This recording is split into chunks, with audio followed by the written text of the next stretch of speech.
अपनी मां के लिए गिला इसलिए नहीं करूंगा कि ये हक मां को खुदा ने भी नहीं दिया। किसी मां से किसी ने पूछा था कि अगर आपके कदमों तले जो जन्नत है उसके बदले में कोई और चीज मांगने का इख्तियार मिल जाए तो आप क्या मांगेंगी?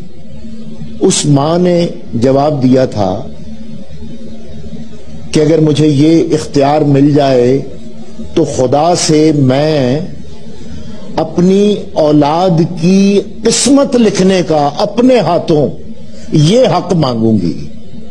तो मेरी मां को जब ये हक ही नहीं था,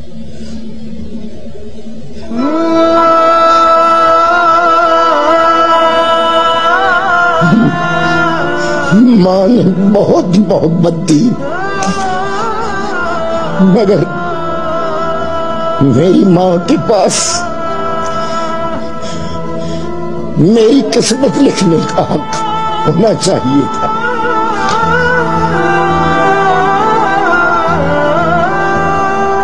मेरी किस्मत में मुशक्कत ही मुशक्कत लिखी गई।